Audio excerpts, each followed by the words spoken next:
Hey YouTube, this is Southern Prepper 1. Last video I put up on the suburban security.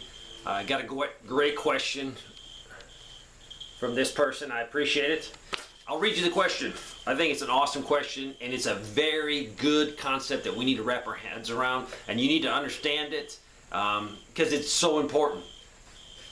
Do you treat every person in the area as a threat? Question mark. Do you immediately use lethal force or another tactic? Question mark.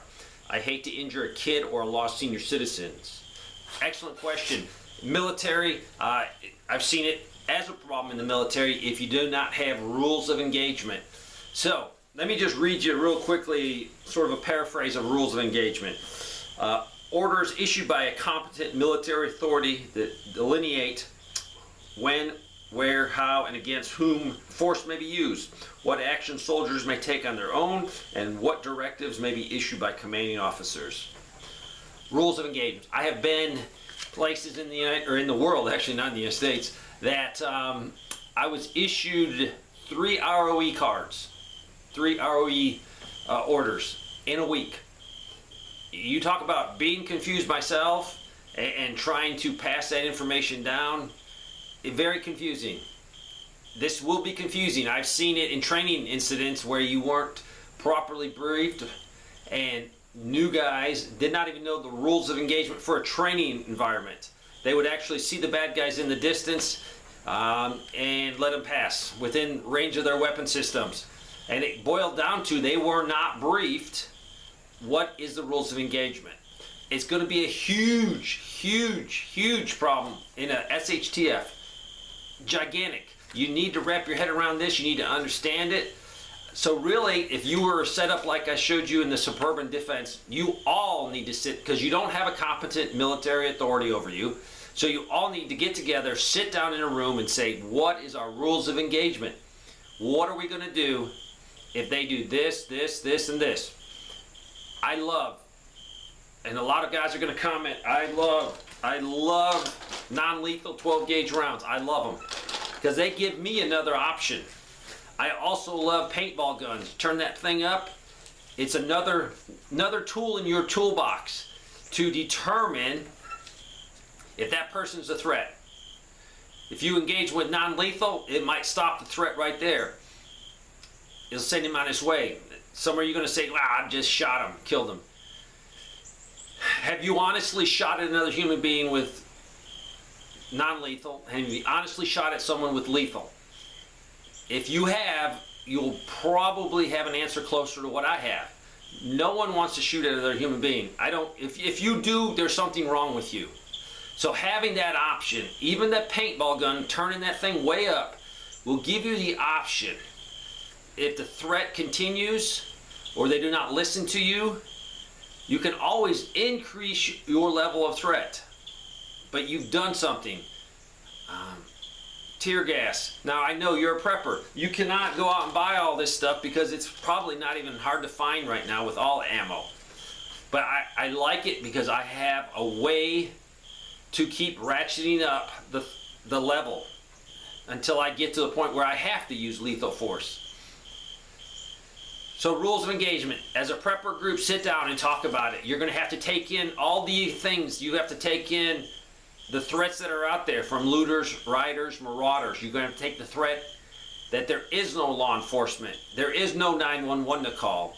And you as a group have to decide what is our rules of engagement. Is it simply someone walking in your neighborhood with a firearm? That's a no-go. It probably won't be that because they have a right to walk in their neighborhood to protect themselves too. So you need to know that, because if not, you're going to have someone watching your perimeter that's going to open up on someone because, oh, I saw he had a gun, he was walking around. It might get to the point, and I've been in places where those were the rules of engagement. If they were seen with a firearm, we were clear to engage, weapons hot. I've been in areas where you could not do that. They had to show clear intent of harm to U.S. personnel and U.S. interests. So you were allowed to carry firearms and you could not engage them. So you as a prepper are going to have to sit down, and it's going to have to be, there's no one joint thing, because what happens in my neighborhood might be safe and secure, and in your neighborhood all hell is breaking loose. So your rules of engagement will be different than my rules of engagement. So, the mere presence of a firearm, you might not be able to fire at them. It might be they have to do a hostile intent against you, your threat of life. And only you can determine that, but you need to talk about it. Everyone in the group needs to decide what they are and then live off of those and go by those. I hope this helps. This is the hardest part of the SHTF. This will be the hardest part. But give yourself a lot of tools in that toolbox. Paintball guns, non-lethal 12-gauge rounds, maybe some CS, maybe some pepper spray.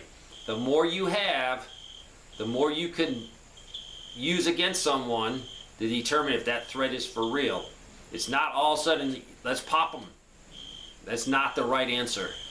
Now, there will be a time in SHTF that you come across marauders that, hands down, you will know without a shadow of a doubt, these people are up to no good. These people are going to hurt me. These people are hurting neighbors, and it needs to be dealt with. And then use the force necessary.